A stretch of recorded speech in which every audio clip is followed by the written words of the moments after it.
జై శ్రీరామ్.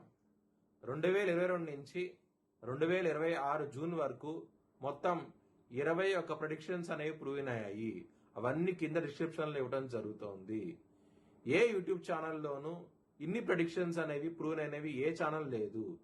మీరు కనుక నన్ను సంప్రదిస్తే కనుక మీ date of birth, time, place of birth నాకు ఇస్తే కనుక మీ కెరియర్ గురించి, మ్యారేజ్ గురించి, ఫ్యామిలీ గురించి, బిజినెస్ గురించి, హెల్త్ గురించి చెప్పడం జరుగుతుంది. కనుక నన్ను సంప్రదించండి.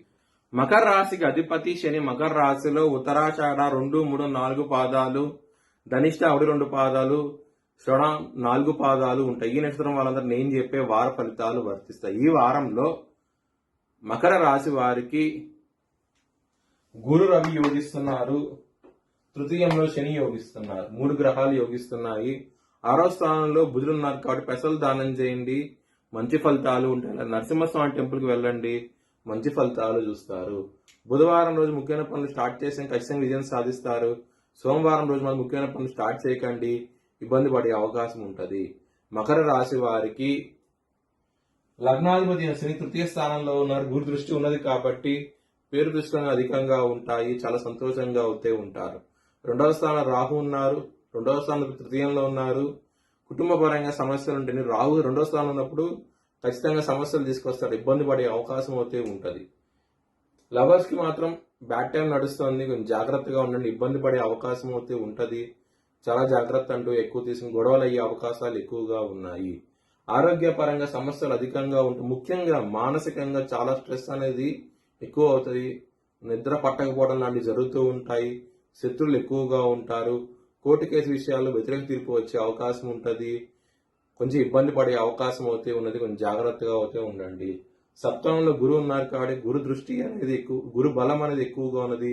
సప్తమ స్థానం గురు దృష్టి ఉన్నది కాబట్టి మంచి ఫలితాలు ఉంటాయి. మ్యారేజ్ పరంగా, బిజినెస్ పరంగా చాలా చాలా బాగుండబోతోంది. ఈ వారం అనేది చాలా చాలా సంతోషంగా అవుతే ఉంటారు.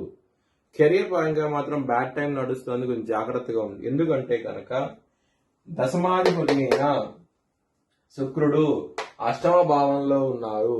ఆగస్టు 1వ తారీఖు నుంచి ఆయన నీచస్థితి అయిన కన్యా రాశిలో నీచం పొందుతారు శుక్రుడు. దాని మూలంగానే ఇబ్బంది పడే అవకాశం అయితే ఉంటుంది. వృత్తిపరంగా సమస్యలు అయితే ఉంటాయి. కానీ బిజినెస్ పరంగా మాత్రం మంచిగా ఉండబోతోంది కాబట్టి పెట్టుబడి ఎక్కువ పెట్టండి. బిజినెస్ చేసే వాళ్ళు కొంచెం కెరియర్ పరంగా డౌన్ ఉంటుంది కాబట్టి కొంచెం జాగ్రత్తగా అయితే ఉండండి. ముఖ్యంగా మీ బాస్తోనే, మేనేజ్తోనే గొడవలు అంటూ పడకండి, ఇబ్బంది పడే అవకాశం అయితే ఉంటుంది. కష్టపడండి. ఖచ్చితంగా శని దృష్టి ఉన్నది కాబట్టి ఖచ్చితంగా దశమాధిపతి మీద శని దృష్టి రాబోతోంది. ఆగస్టు 1వ తారీఖు నుంచి శని ఎప్పుడైతే కష్టపెట్టిస్తాడో ఖచ్చితంగా ఫలితాలు అయితే అంటే పాజిటివ్ గా ఉంటాయి. వృత్తికి కారకుడు శని, కర్మకి కారకుడు శని, మనం చేసే పనులకు కారకుడు శని. సో శనిని కనుక మీరు పూజిస్తే కనుక శనివారం రోజున చాలా చాలా మంచి ఫలితాలు ఉంటాయి. మరియు లగ్నాధిపతి అయి ఉన్నారు కాబట్టి మకర లగ్నానికి ఆయనే అధిపతి కాబట్టి మీరు శనిదేవుణ్ణి పూజిస్తే కనుక శనివారం పూట మంచి ఫలితాలు ఉంటాయి. మీ భవిష్యత్ వివరాల కోసమై హెచ్ఎల్ఎన్ జ్యోతిష్యాలను సంప్రదించండి. Please like, share and subscribe my channel.